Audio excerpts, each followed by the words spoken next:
After I got pregnant, he disappeared. Aliruka ball Rosafi. I want to join Illuminati. Nilienda tu straight. Kaniambia how old are you? Nikamwambia I'm 20. Kumbe nilikuwa make the worst decision.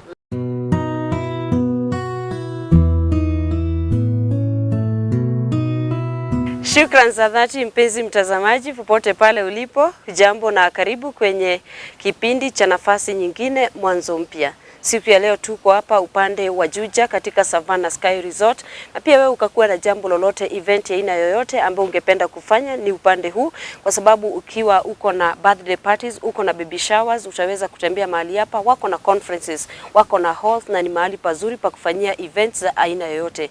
Ingawa pia wewe ungekuwa na jambo lolote la kushare ama kusemezana na sisi, manake katika kipindi cha nafasi nyingine huwa tunaangazia masaibu ambayo yanatukumba sisi kama wanadamu. Ikiwa umeingia katika mambo ama katika hali ya uhalifu, umeingia katika mambo ya utumizi wa dawa za kulevya, mihadarati na mambo kama yale, katika maisha umeweza kupata tumaini, tunakupatia nafasi ili pia ukaweza kusemezana na sisi kupitia nambari yetu ya rafa ambayo ni 22914 kwenye Facebook ni Mwangaza TV, na kwenye YouTube ni Mwangaza TV Kenya. Siku ya leo tuko naye Immaculate ambaye katika maisha yake kutoka pale utotoni ameweza kupitia masaibu ambaye anaweza kutuelezea siku ya leo ili tukaweza kupatia mmoja tumaini katika jamii. Karibu tukaweza kumakinika hadi tamati. Jina langu ni Margaret Wangarikei. Karibu sana Immaculate. Asante. Na tukianza unaweza anza na introduction mtazamaji akaweza kukufahamu. Kwa majina naitwa Immaculate Atieno Okumu. Mimi ni mzaliwa wa Kisumu County, Semi Sub County, na nimeokoka, na mimi ni mama wa mtoto mmoja msichana. Na tukianza labda kutoka pale utotoni, malezi yako yalikuwa vipi? At some point ilikuwa mzuri, na ilikuja ikakuwa mbaya after mom amepass. Haikuwa mzuri kabisa. Aliweza kupass ukiwa na miaka ngapi, ukiwa na umri upi? Nilikuwa na 8 years by that time, and nakumbuka time alikuwa mgonjwa, ako Kenyatta. Time alikuwa amegonjeka, she was in the hospital. So hiyo time she left me like 2 twins, 2 girls, and by that time they were 3 months old, and I had a brother who was my immediate follower who was 3 years old. So hiyo period yenye mom alikuwa OC, I could take care of my brother, the 3 years old, and the 2 twins who were 3 months old, and it wasn't easy because as a kid you're supposed to be in school, and it forced me to get out of school to take care of the kids because I'm their mom. So hiyo time mom alikuwa OC and all that, she was in the hospital for 1 month. So after 1 month she passed on, and nakumbuka akipewa discharge from hospital to home, she was okay, and after 1 week, amemaliza 1 week nyumbani tena kagonjeka. So it was on a Friday 17th 2000, that's when she passed on. So after kupass on, ako 1 week kwa morgue, the other kid passed on, one of the twins. Then another 1 week, the other one passed on. So it was me, my brother and my dad wenye tulikuwa sasa tumebaki because my elder sister was in the village. So from after the death of my mom, we went for burial, and coming back we are being introduced to my mom's best friend, like, you know what guys, this is your mom. Your mom's best friend? Yeah.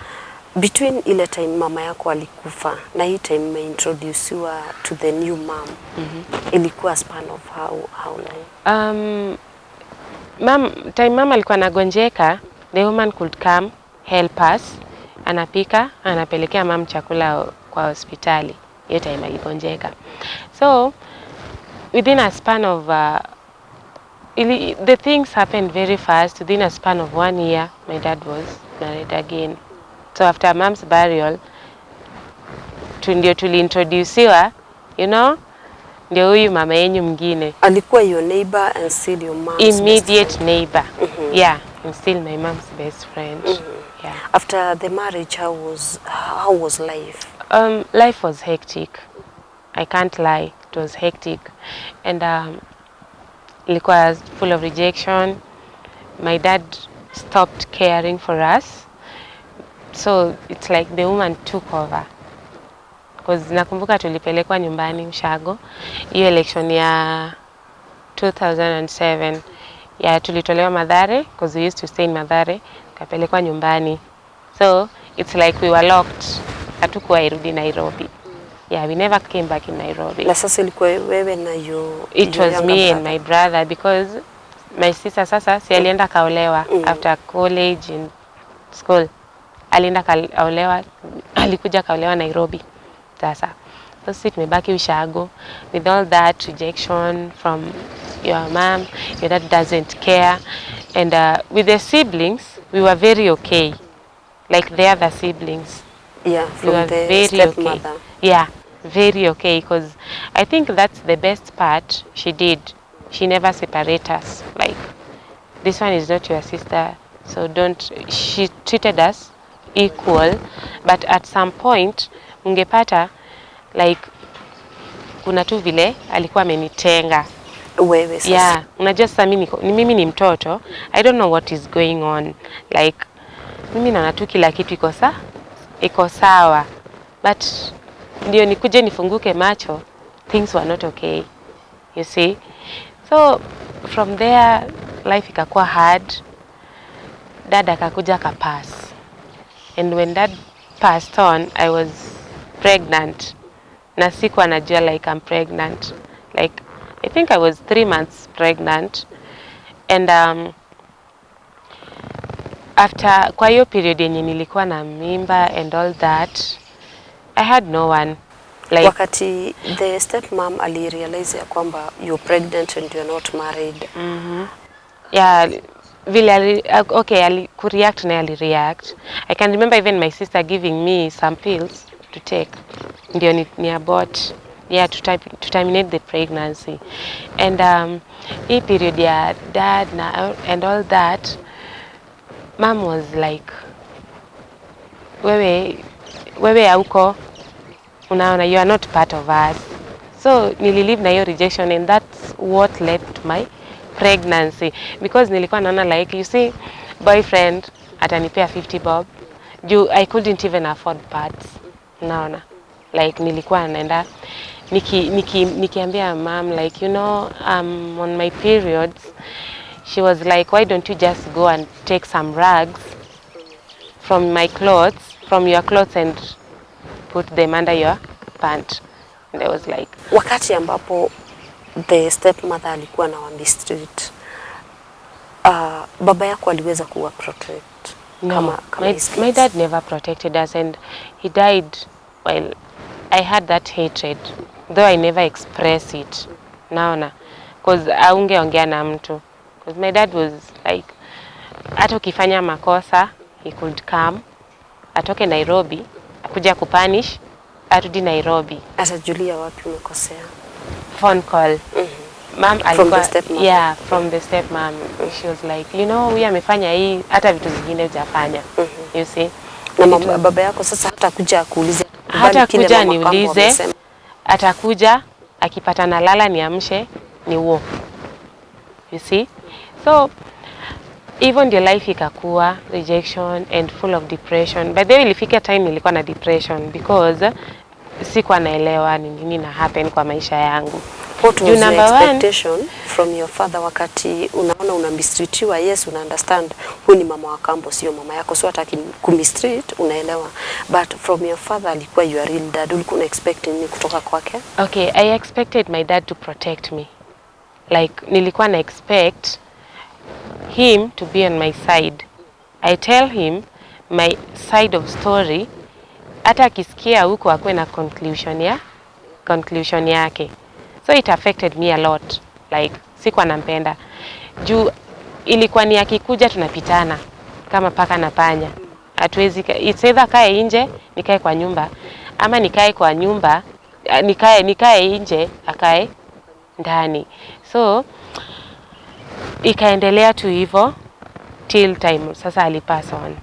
So akipass on, I was pregnant, as I said earlier, and the pregnancy journey, it wasn't that pleasant, because I can remember there was a time I was 6 months pregnant, and sasa the mom aliniambia, okay, like he was sitting with a male friend and they were discussing me, like unajua naweza ingianga kwa nini alafu napata mtu anakuongelea vibaya, and you know, I'm sorry but I can't say it on camera, it's very embarrassing. So I was like, okay, why don't I just take poison with this kid and die? Naona, because life has no meaning. Huyu mtoto hata nikimzaa, how will I cater for the kid? Maybe daddy is not there, I have nowhere to go, I have no one, like ni mimi peke yangu niko kwa kamba hivi na hii mimba. Unaona, if I go to my relatives, sasa kwa my aunt ilikuwa worse. You go there, you work as their maid, and as you are working ni matusi and all that. So nikasema tu acha tu nijiue, juu nilishaingia hadi depression. Nothing matters in this life. My brother is normal, yeah, he's normal. So ile yenye nimechukua poison naenda kukunywa, vile ilianguka sijui. Nikasema maybe God has a purpose. Nilifika mwisho sasa nikasikia nijiue tu, like suicide. It was suicide. I could only see suicide in my eyes. Though my mom never knew what was happening, because we were not that close. I couldn't open up anything to her, I mean, because I'll come and open up to her, and the next thing you'll hear it from the villager's mouth, and you're like, see, I thought we discussed this thing, the two of us. Yeah, and I can remember, like, there was a time alinichapa na mauchungu, nikamwambia, you know what, mom, I'm growing up, and since I'm growing up, God will work miracles, and you'll see that it's me that will come to your aid. And she felt it, and she even went to her sister and said, like, you know what, this kid has talked to me in a way which it has pained me, because nilikuwa nimechoka, naona, and we could exchange words, because I don't care about anything. So we could exchange words, fight, we do what, telling her, you know what, pia mimi sikuwa like nimefika mwisho, so I could tell her anything that I want. Yeah. So after giving birth, hiyo time nilikuwa na sijazaa, ndio nikapatana na kiji mwanaume. Sasa the owner ama the baby daddy hamkuendelea na after you got pregnant? After I got pregnant, he disappeared. Like, unajua at that time nilikuwa high school. Aliruka ball Rosafi. Yeah, so nikaachwa na sukuma ngori. So kuruka ni mimi na mimba yangu na mtoto wangu. So hiyo time dad amepass, watu wametoka Nairobi, and I had that I was eager to come back to Nairobi, and pia nilikuwa unananga ile hali ya you are so naive, like you just want to do anything in life and at least to get a peace of mind. So when the people from Nairobi came, and nakumbuka I sat down with one man, we were talking, like, sasa unajua I have no one to discuss with my problems. So niliona like this guy is giving me a lot of attention, why don't I just talk to him? Nikaongea na yeye, and the next thing was marriage. Yeah. And you're still pregnant? And I'm still pregnant.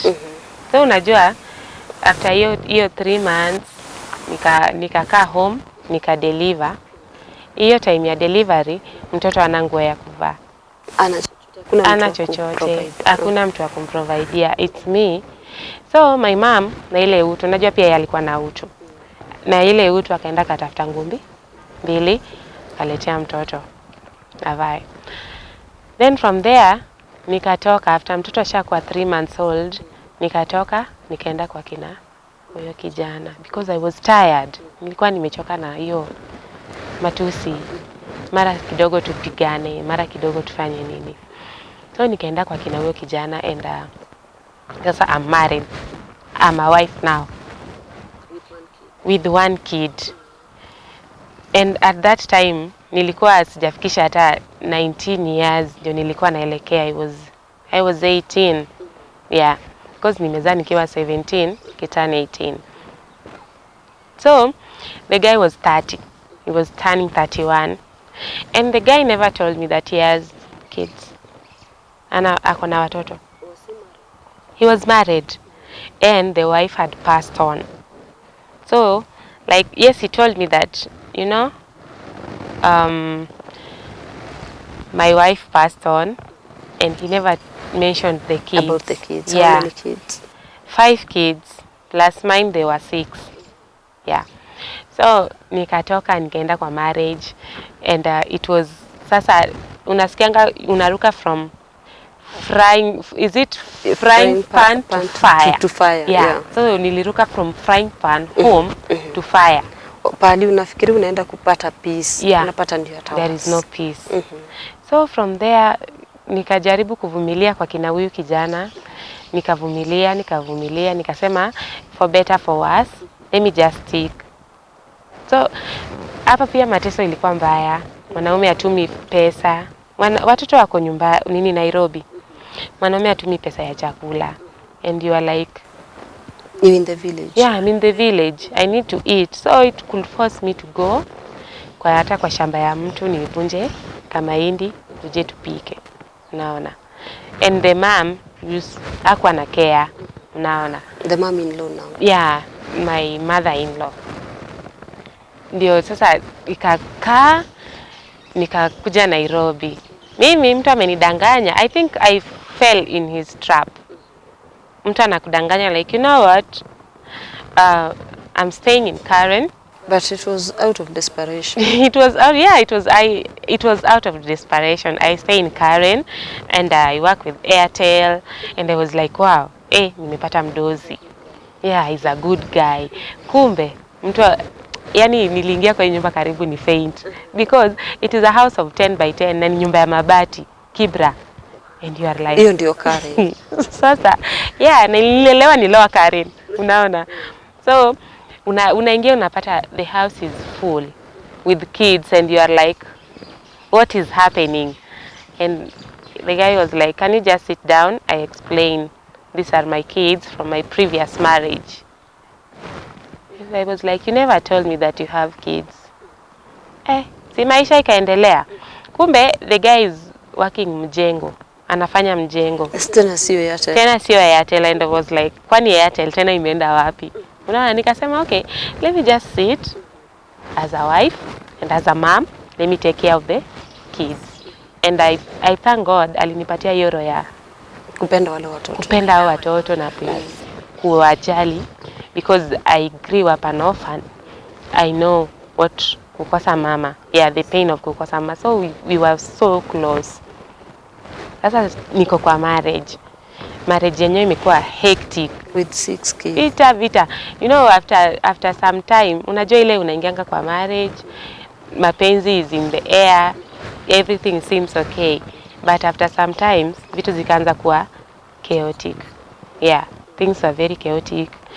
You could do something and the guy was like, you're not even the mother to my kids. And the kids were like, you're not even our mom. Hautuambii. Naona, wewe si mama yetu hautuambii.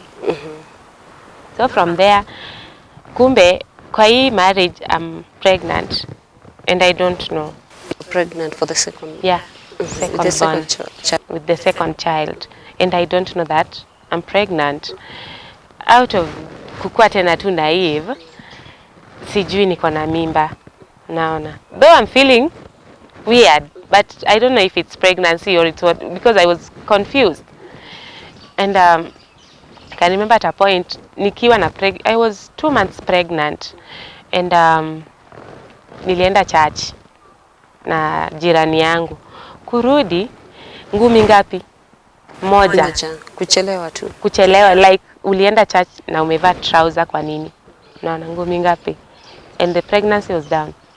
Like ikatoka tu hapo instantly bila kunini inaitwa aje, bila hata kufosiwa. How was his reaction wakati alijua mimba imetoka? Yeye wakati mimba inatoka ameenda lodging kulala na mwanamke. Ndio like. So ilibidi nikampigia simu nikamuuliza, umeniacha hapa kwa nyumba, I'm dying. Wewe umeenda kulala nje. What do you want me to do? Because nimebleed mpaka ngozi ikatani yellow. And sasa I'm calling for people to help me. Juu siwezi amka mali niko. Naona. I can't even lift my legs because the pain was too much. And I can remember calling my neighbor. Nikimwambia nipeleke tu OC because I'm dying. Naona. And sasa huyo mwenye alinipeleka church ndio nikamuita juu sasa sina mtu mwingine wa kunisaidia. And I was like, nipeleke tu OC hata kama unaniacha, I will do anything to pay the hospital, just take me to the hospital. Neighbor kanibeba kanipeleka OC, nikahudumiwa. Sasa ikifika time ya, unajua after miscarriage mtu unafaa kuoshwa. Daktari akaandika, yeye unajua alikuja kesho yake, akanipata OC. Daktari akaandika kuandika. Then akamwambia she need to be, hiyo uchafu itoke, yani oshwe. You know mwanaume alikataa totally. Kabisa. Like alikataa, like I don't know, sijui ni nini alikuwa anafanya. So kwa hii frakasi yote si mimba kutoka. Sasa after 2 weeks kitu ikaniambia, why don't you search this house since you came here, you've never looked around. Mimi nilikuwa tu nioshe vyombo, nipikie watoto, nifulie watoto, and it's done. Tutakomea hapo kwanza. Tutakaporudi utatuambia after kusearch nyumba ni nini hiki ambacho ulipata. Na hiyo ya kipindi cha nafasi nyingine mwanzo mpya, mpenzi mtazamaji, na tunaendelea kusikiza Immaculate akituambia vile masaibu yaliweza kuendelea kumpata katika familia yao, katika marriage, na maisha yaliendelea vipi. Siku ya leo tuko hapa Savannah Sky Resort upande wa Juja, na pia wewe ukawa na event, ukawa na kitu unataka kurekod, unaweza kufanyia hapa Savannah Sky Resort. Tunarejea baada ya muda usiokuwa mrefu, usibanduke.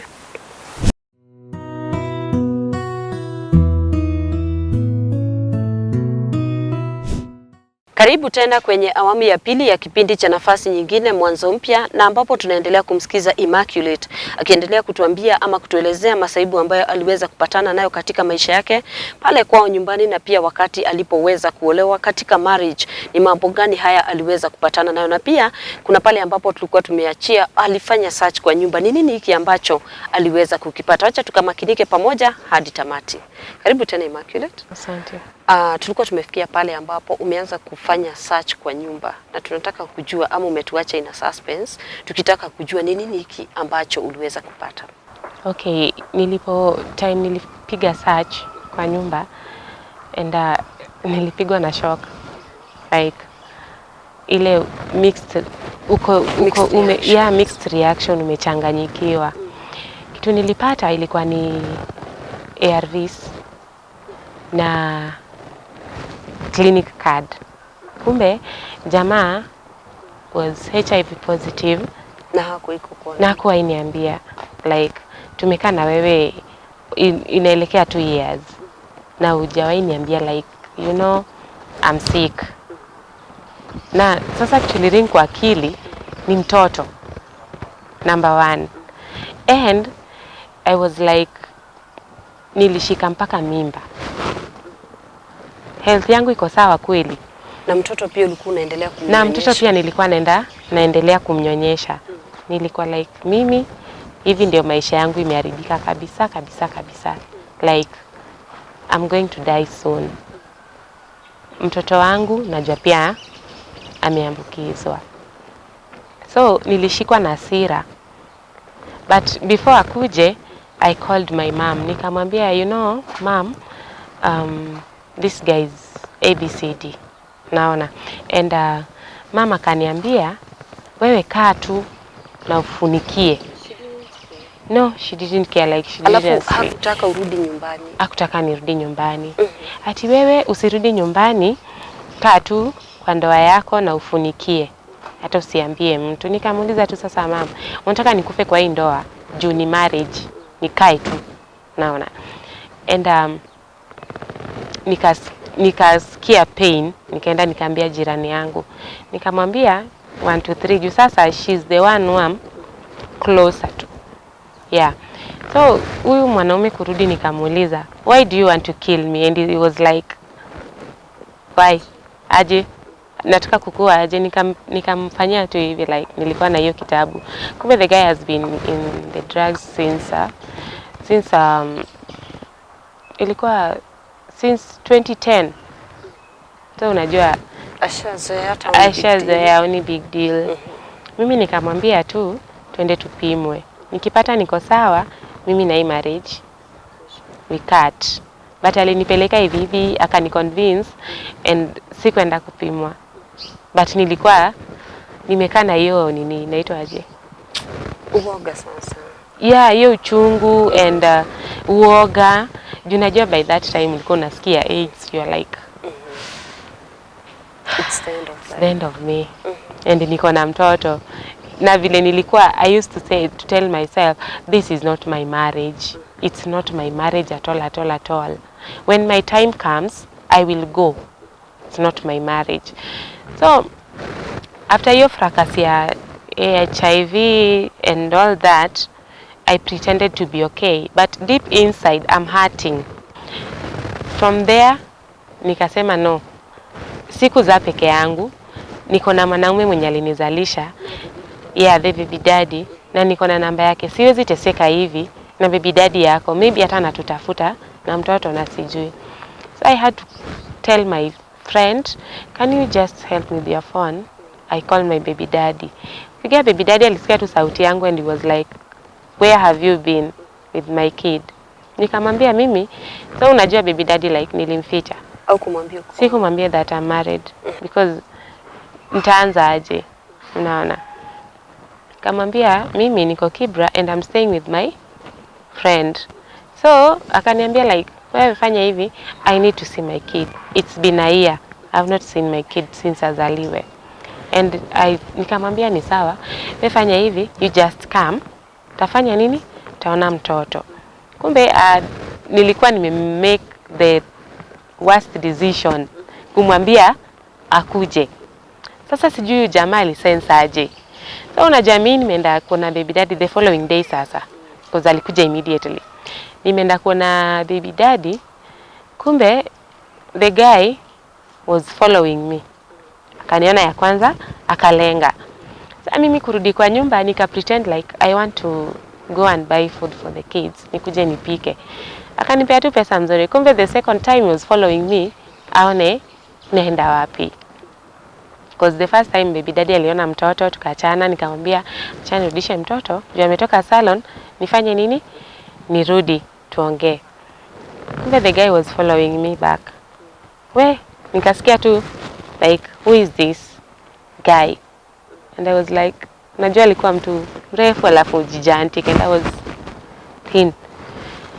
Nikamwambia tu out of innocence, like this one is my baby daddy. Nilisikia ngumi. Vita ikaanza tu hapo. The guy was so violent. The guy was so violent. So mimi kufika ngumi nikaona damu, akili kakumbuka mtoto. And I was like, why nikimbie nichukue mtoto wangu nitoke kwa hiyo nyumba juu kumeumana. Kuangalia nyuma naona jamaa anatoka damu pia kwa kichwa. So jamaa kaachana na baby daddy akaanza kunifuata. So unajua Kibra nyumba za mabati ni iko all over. So nikaingia kwa kona juu he was so fast. Nikaingia kwa kona kapita. Ukajificha. Nikajificha. Sasa kujificha kwenda kitu ikaniambia like, why don't you just go to the police station? Polisi akusaidie at least uchukue mtoto. Kwenda polisi napata brother yake like from another mom is the officer in charge. And I was like, kwisha mimi because this guy won't help me. So mimi niko kwa barabara but nalia tu mtoto wangu. nalia like kuna hadi crowd, people are like, mtoto wako amefanya nini?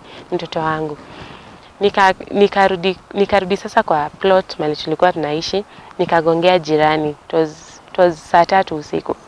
Nikagongea jirani akafungua akaniambia, we bwanako amekuja hapa na amekuja na hasira. Hiyo time niko kwa jirani, kasikia mtoto wangu analia kwa uchungu. Nikasema huyu mtu ananiulia mtoto. Kumbe hiyo time mtoto alikuwa analia kwa uchungu, alikuwa ameshika nywele ya mtoto, anakata na kisu. Like hiyo hasira. Anakata hizo nini zenye. Unajua alikuwa ametoka kusongwa uzi. So anakata the uzi na kisu. And I was na like, mtoto wako miaka ngapi? Alikuwa ana turn 2. Alikuwa anaelekea 2 years. And I was like, no, it's either I die but I save my kid. So nikaambia jirani, mimi nitatoka niende kwa choo, niingie ndani ya choo, alafu wewe utaenda uite huyo jamaa, afanye nini? Akuje, we talk. Jamaa kukuja, jamaa alikuja na kisu. And he was like, I must kill you today. Sasa mimi naye nikanyenyekea, juu sasa hakuna kitu utafanya. You'll have to nyenyekea. Nikanyenyekea, jamaa akajifanya mzuri. Kumbe huko kwa nyumba ndio kuna vita ile mzuri, and the kids are like, no dad, don't kill her. Unajua sasa mimi it's like nilikuwa hata out of conscious. Juu sikuwa najua ni nini. Juu nimepigwa hadi nimepoteza fahamu. So kuamka asubuhi nipata nguo zangu zote alirarua. Zenye alinunulia mtoto akaeka kando. Nikasema sasa this is my opportunity ya kutoka. Juu nikiona hii marriage saa hizo siko healthy.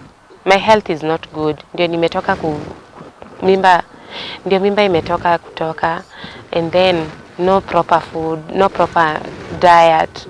So you know, asubuhi like the guy alikuwa akienda mjengo, maybe akwachie 80 bob, kienda sana 100 bob, na hiyo ndio imekata for breakfast and lunch.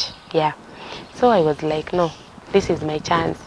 Hiyo 80 bob yenye aliniachia nikachukua nguo zenye zilibaki nikatoka. So naenda kutafuta sister yangu sasa mkubwa. And I was like, okay, let me go to my sister's place, at least she can help me. Lakini sasa utatoka na mtoto wako? Nilitoka na mtoto asubuhi. Hizo nguo nikapeana, nikasema mkatupe. Kufika kwa my sister, I thought my sister could help me, but she didn't help me. Aliniambia, you know, you can't stay in my house. My husband won't feel good. Sasa mimi nikamwambia, okay, if you don't want me to stay in your house, okay, I have a friend. Nisaidie hata 200 nipigie rafiki yangu simu. You know, my sister left me with hizo nguo zilikuwa zimefanya damu. Like angeniambia like, chukua hii nguo uvae, utoe hizo zenye zimefanya damu. Inamaanisha hata sister yako mwenyewe alikureject? Yeah, she rejected me. It was like I was living in a world of rejection. Unaona. So I had to call that jirani. I told her, you know, things have gone south. Wewe nitafutie tu place ndalala saa hizi, hata kama nitaroam kesho nitafutie tena place nyingine hivyo hivyo. Kaniambia, no, siwezi nikakuacha. I'm with you till death. Msichana kaniambia, chukua gari, panda hivi kuja place fulani. And I did that because I didn't have any phone. I did that. And kuenda, I think God was using her. Nikapata msichana amenibaia nguo na pampers za mtoto na nguo za mtoto. And I had to stay there for 1 week because alinipeleka kwa sister yake. And I went back home tena. Kuenda home tena, things were not good again. So from home I had to go to my aunt's place. From my aunt's place sasa things were worse. Hakuna kitu sikusikia kwa my aunt. You see. So from my aunt nikarudi tu Shago. Juu sasa hata kwa my aunt hakungekalika. Wewe ndio kila kitu, matusi kila kitu ni kwako. So I had to go back home. Niseme acha niende nipambane na huyu mama sasa. Ni mimi. It's survival for the fittest. We are going to survive together. Kwenda home, nakumbuka there was a far relative. Okay. Kukuja akapata nilikuwa very depressed, very stressed. Kaniambia, instead of kukaa hapa home, why don't you come with me? I take you to my place in Nairobi. He was a soldier in Embakasi. I take you to my place. You work for me as my house help. And I was like, it's okay, juu hata hiyo itakuwa mzuri, nitakuwa napata pesa zangu. Sasa hiyo tena ndio kuruka kwa another fire. You are going, the guy, bibi akitoka, now you are the wife. And it is a relative. And it is a relative. Naona. Mtoto wangu anachukia mtoto wangu. He doesn't like my kid. Ilikuwa inabidi asubuhi naamka, I do all the house chores, naenda nashinda rooftop. Nikienda ikifika time ya kuendea mtoto, narudi, nafanya nini? Naendelea na kazi yenye imebaki. Juu sasa I'm tired. Unaona? Mtu tu anataka kubadilisha like baby. And the wife didn't know. And it used to pain me so much. I was like, why is this happening to me? From there, nikamwambia no, I just want my salary. I want to go back home. Niende nikae na mom. But kitu kaniambia kwa akili like, you know, your dad has had some rentals in Mathare and your stepsister is there. Why don't you just go and start life? Believe you me, huyu mtu alinipatia 1500 out of my salary. Yeah. Alinipea 1500. And I was like, liwe liwalo, natoka kwa hii nyumba leo. Sikai. So I went to Mathare. Nyumba naenda, sijui. Nyumba naenda, haina anything. Like from zero. I'm starting from zero. Kitu tu iko hapo ni mattress nyingine imeisha. Na nilikuwa na baby soul ya mtoto. So hiyo ndio nilikuwa namfunika nayo. And ikifika asubuhi, tunatoka nje tunakaa tu, we do nothing. Sasa maisha imetufikisha hapo. Ni kuishi tu, bora maisha. Si maisha bora, bora maisha. So hii Mathare kukaa, unajua I was born a sharp girl. Nikasema pana, I have to remove my sister from her mother's sister. Tukuje tuishi pamoja, we reason together. Hii nyumba tufagie takataka yote juu ilikuwa workshop ya my dad. Tufagie, we start living. Sister yangu akakubali and we lived. Sasa ilikuwa ni usiku, tunangoja jirani anapika. After mimi kutoka kufulia watu, nangoja jirani anapika. Alafu akishapika ndio tunachukua stove. Ndio anatupatia ikifika asubuhi, tunarudisha kishapika. Hiyo sasa ni before nikule 1500 kwa jirani ishe. Juu sikuwa na stove, sasa sinaenda natoa pale, wanapika, tunakula. Pesa ikaisha. Sasa imebaki ni kuomba. Nisaidie 10 bob. Nisaidie 20 bob. Mtu akikupea ukiwa na bahati, mtu akupatie, you use 10 shillings, you preserve another one. Unaona? So I did that for almost like 3 months. So nikatoka hapo, nikaenda, nika-approach my dad's best friend. Nikamwambia like, just save me 200 shillings because my kid is dying of hunger. Huyo mtu aliniambia, you are a young girl. Why don't you just go look for a work and do like other girls are doing? Enda hata Isili. Hiyo kitu ilikuja ikaniguza like, huyu mtu ameniambia ukweli, lakini ameniambia ukweli kwa njia nzuri. Nitafute kazi. Yes, he gave me the 200, but ilifika time like nikimuona nakimbia. Juu sasa aibu imenishika. Asiniulize. Yeah, juu pia ile aibu ya ile 200 inanikula. So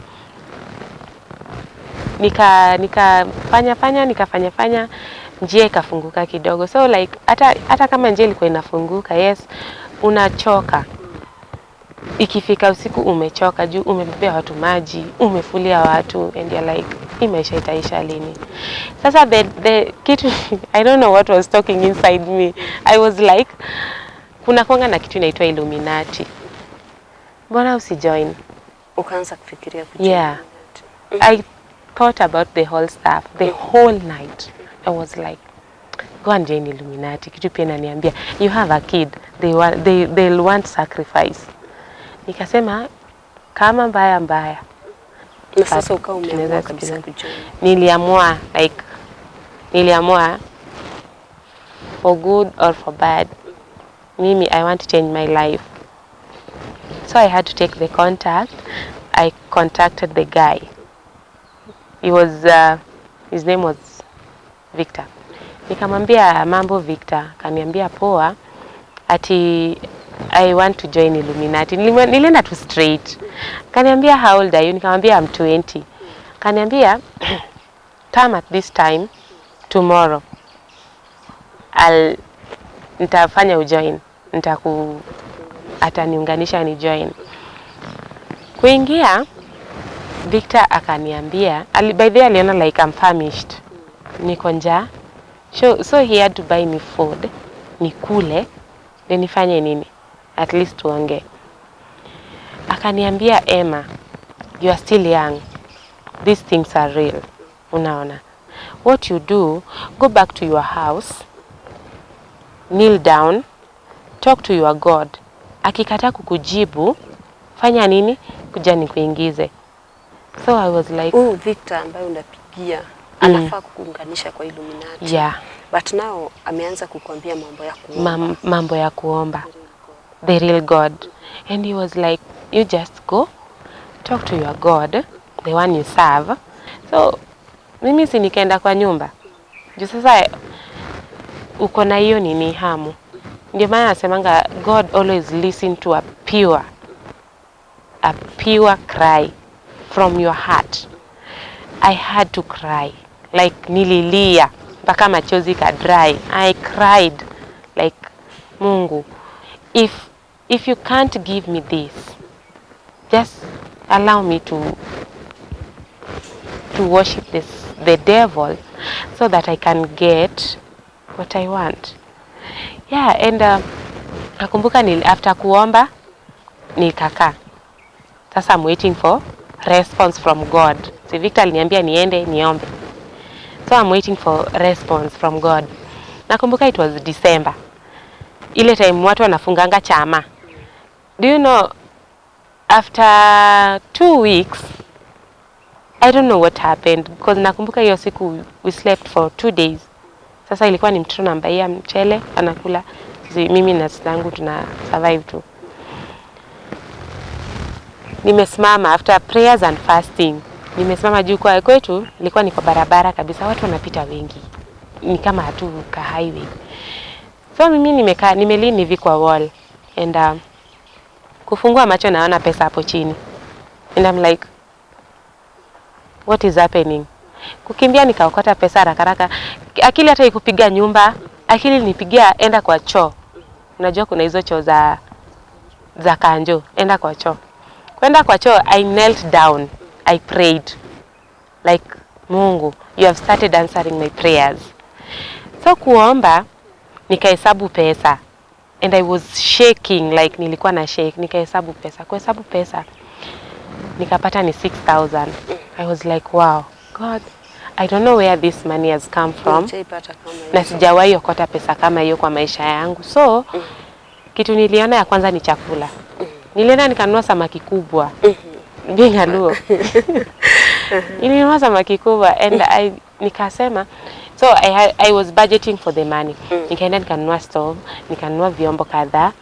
Nikaenda nikanunua food stuffs. Nikasema, okay, acha ninunue unga ndo nzima ya ugali na unga ya mtoto ya unga. Ndio in case pesa iishe, nitabaki na at least kitu ya kukula. So I went back home. Najua nikapata sister yangu anaoga kwa nyumba, nikamwambia, you know, nimeokota pesa. Immaculate, tutakomea hapo ambapo ulienda kwa Illuminati, na tutakaporejea ama wiki ijayo, kwa sababu hiki kipindi hakitaweza kuisha siku ya leo, utatuambia wakati ulienda kwa Illuminati uliweza kusaidika ama maisha yako yaliendelea vipi. Na mpenzi mtazamaji, tutaweza kukomea hapo siku ya leo kwa sababu ya muda, lakini wiki ijayo tutakaporejea tutakuwa naye Immaculate tena akituelezea baada ya kwenda pale kwa Illuminati aliweza kusaidika na maisha yake iliendelea vipi. Kumbuka siku ya leo tuko hapa katika Savannah Sky Resort na ni huku upande wa Juja. Pia wewe ukiwa na event unaweza ukaileta mahali hapa na bila shaka utaweza kufurahia na services zao. Acha tuonane juma lijalo. Nimekuwa nahodha wako Margaret Wangarike.